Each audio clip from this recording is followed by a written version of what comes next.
Last 10 ఇయర్స్లో అన్ని top 3లోకే. Hello everyone, welcome back to our channel cinematic world and this is Shiva. Rebel star Prabhas last 10 years నుండి ఒకటే music. Talk వస్తే 1000 కోట్ల స్టాంప్ పడిపోద్ది. అయితే ఇవాళ మన న్యూ సిరీస్ ఏ స్టార్ ఇంటూ టాప్ లీగ్ దాంట్లో ప్రభాస్ అన్న గురించి మాట్లాడుకుందాం. ఈ సిరీస్లో ఆల్రెడీ రామ్ చరణ్, అల్లు అర్జున్ పైన కూడా పెట్టాం, ఒక లుక్ వేయండి. మరి జర మన కంటెంట్ నచ్చితే లైక్, షేర్ అండ్ సబ్స్క్రైబ్ చేసుకోండి ప్లీజ్. అలానే హై పాయింట్స్ కూడా చెప్పండి. ప్రభాస్ అన్న టాప్ లీగ్ లోకి రావడానికి చాలా టైం పట్టింది. కెరీర్ స్టార్టింగ్ లో బ్లాక్ బస్టర్స్ పడ్డా తన craze, fan base and stardom మరీ హైలోకి వెళ్ళలేదు. డిఫరెంట్ ఫిల్మ్స్ ట్రై చేశాడు, బట్ అంత రికగ్నిషన్ రాలే. 2013లో మిడిసి కరెక్ట్ టైంలో, అంటే ఫెబ్లో కాకుండా వేరే మంత్లో వచ్చుంటే టాప్ 2 హిట్ అయ్యేది, బట్ బ్యాడ్ లక్. ఇక ఈ టాప్ 3 లీగ్లోకి సంచలనమైన బాహుబలితో ఎంటర్ అయ్యాడు. అంటారు కదా, ఎత్తుకోవడమే పెద్ద గుండ్రా ఎత్తుకున్నా అని. అలా ఎత్తుకుంటే మంచి గుండ్రా ఎత్తుకున్నాను. బాహుబలి సెన్సేషన్, అల్చల్ రికార్డ్స్ ఎన్నోసార్లు మాట్లాడుకున్నాం. రేర్ రికార్డ్స్ వీడియోస్లో ఎంత మాట్లాడాం అసలు. ఫస్ట్ టైం లేట్గా ఎంటర్ అయినా ఇండియా మొత్తం గుర్తు పెట్టుకునేలా ఎంటర్ అయ్యాడు. బాహుబలి వల్ల వచ్చింది అంటారు కానీ బాహుబలి ప్రభాస్ దగ్గరకు వచ్చింది అనేది గుర్తించారు. ఎవడెన్నన్నా ఏమన్నా ఇట్స్ ఏ ప్రభాస్ ఫిలిం అంతే. అన్ని ఏరియాస్లో, అన్ని ఇండస్ట్రీస్లో క్రేజ్ని, స్టార్డమ్ని డబల్ చేసుకొని 600 కోట్లు కొట్టి మొదటిసారి లీగ్లోకి ఎంటర్ అయ్యి ఈ ఫీట్ కొట్టాడు ప్రభాస్ అన్న. సెకండ్ టైం బ్యాక్ టు బ్యాక్గా బాహుబలి 2తో మళ్ళీ, అది కూడా మళ్ళీ ఇండస్ట్రీతో టాలీవుడ్లో ఫస్ట్ టైం ఇలా peak moment, India wide epic resound.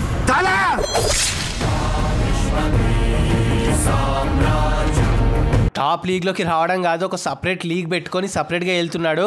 అప్పటి నుండి ట్రూలీ మ్యాడ్నెస్. ఎవడు ఒప్పుకోకపోయినా బాహుబలి 2తో ప్రభాస్ అన్న ఇండియాలోనే నెంబర్ 1 హీరో అయ్యాడు. 1800 కోట్లకు పైగా గ్రాస్తో టాప్ 3లోకే కాదు, మళ్ళీ టాప్ 1లోకి ఎంటర్ అయ్యి ఒక యూనిక్ బేస్ ఫామ్ చేసుకున్నాడు. ఒక హీరో మళ్ళీ ఇలా డౌన్ టు హై ఈ రేంజ్లో రాలేడేమో. తర్వాత మళ్ళీ బ్యాక్ టు బ్యాక్ హ్యాట్రిక్ ఈ లీగ్లోకి వచ్చాడు విత్ యాక్షన్ ఫ్లిక్ సాహో.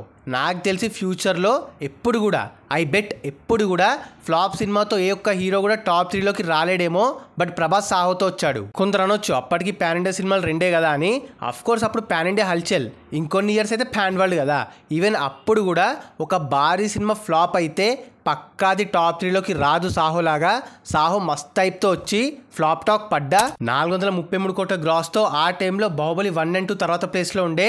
అలా ఎవ్వరు ఇంతకుముందు చేయలేనట్టుగా వరుసగా 3 times లీగ్లోకి ఎంటర్ అయ్యాడు రెబల్ స్టార్. గల్లీలో 6 ఎవడన్నా కొడతాడు, స్టేడియంలో కొట్టేవాడికి ఒక రేంజ్ ఉంటుంది. నెక్స్ట్ జర గ్యాప్ వచ్చింది, గట్టి ఫ్లాప్స్ పడ్డాయి, నెగిటివిటీ వచ్చింది, ట్రోల్ అయ్యాడు, పని అయిపోయింది అన్నారు, కష్టమే అన్నారు. బట్ సలార్ వాటన్నిటిని చెప్పుతో కొట్టింది. యాక్చువల్గా బెటర్ టైంలో వచ్చుంటే దాని కథ ఇంకా వేరేలా ఉండేది. హైప్కి, టాక్కి మనం చాలాసార్లు అనుకున్నాం కదా, క్లాష్ రావడం, డేట్ చేంజ్ అవ్వడం, వీటి వల్ల బాక్స్ ఆఫీస్ పరంగా అనుకున్నంత కొట్టలే అని. Still all time top 3 grosser అయింది. 630 కోట్ల గ్రాస్తో వన్ ఆఫ్ ది వైల్డ్ కంబ్యాక్గా ప్రభాస్కి బూస్ట్ ఇచ్చింది ఆఫ్టర్ కన్సిక్యూటివ్ ఫ్లాప్స్.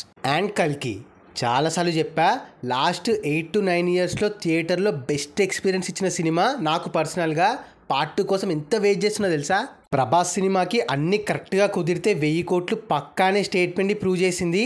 సలారే కొట్టాలి, బట్ పైన చెప్పిన రీజన్స్ వల్ల కొట్టలే. బట్ కల్కి హ్యావ్ డన్ ఇట్. నాకు తెలిసి కరోనా తర్వాత ఈ రేంజ్ లాంగ్ రన్ ఏ సినిమాకి పడలే అనుకుంటా కదా. Epic run. ఇండియన్ సినిమాకి new kind of writing introduce చేశాడు నాగ్ అశ్విన్. బుర్రపాడు concept, story and writing Salaar కంటే ఎక్కువ సాటిస్ఫై చేసింది. అండ్ ప్రభాస్ అన్నకి hit and break even movie అయింది ఆఫ్టర్ బాహుబలి 2. అన్ని క్రాఫ్ట్స్ పర్ఫెక్ట్గా డ్యూటీ చేస్తే రిజల్ట్ ఇలా ఉంటుందనే దానికి ఎగ్జాంపుల్. ప్రభాస్ది కొంచెం వింటేజ్ కామెడీ యాంగిల్ని కూడా బయటికి తెచ్చాడు నాగన్న. క్రేజీ అనిపించింది థియేటర్లో. 1000 కోట్లకు పైగా గ్రాస్తో వన్ ఆఫ్ ది బిగ్గెస్ట్ టర్నర్గా all time top 2 blockbuster అయింది కల్కి. నెక్స్ట్ ఏ ప్రభాస్ సినిమాకైనా జస్ట్ యావరేజ్ స్టాక్ వచ్చినా టాప్ 3లోకి తీసుకొచ్చేస్తాడు, ఒక్క రాజాసాబ్ తప్ప.